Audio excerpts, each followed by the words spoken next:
नंदुरबार हा आदिवासींचा जिल्हा म्हणून ओळखला जातो। या जिल्ह्यामध्ये डोंगर दऱ्यांचा भाग आहे, म्हणून प्रशासनाने अधिकची काळजी घेण्याची गरज आहे। मात्र स्वातंत्र्याची आता 78 वर्ष होऊनही अजून अनेक पाडे संघर्ष करतात। रस्ताच नसल्याने नदीवर लाकडं टाकून आदिवासी प्रवास करतात।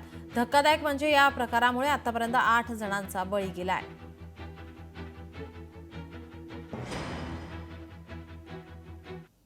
पण शासनाकडनं पाठपुरावा करतोय की हा जो रस्ता मंजूर आहे आमच्या, तर तो रस्ता हा पावसाळ्यात पूर्वी किंवा पावसाळा संपण्याच्या अगोदर काम सुरू व्हावं आणि पावसाळा संपेपर्यंत हा कामकाज पूर्ण करून घ्यावे असे निर्देश आपण संबंधित ठेकेदारांना करू।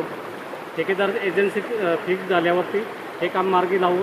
तात्पुरत्या स्वरूपात त्यांनी ज्या ग्रामस्थांनी उपयोजना केली आहे त्याच्यावर तात्पुरता आम्ही काय समाधानी आहोत आणि भविष्यात पुढे असे प्रसंग उद्भवणार नाही याच्यासाठी या वर्षाच्या आपत्ती व्यवस्थापन या कार्यक्रमामध्ये सदर पाड्याचे नियोजन आम्ही नियोजन समितीकडे पाठवलेले आहे।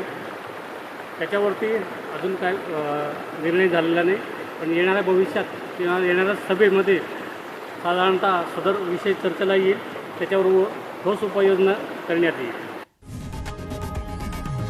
लोकशाही मराठी ऐका, पहा, जागरूक रहा।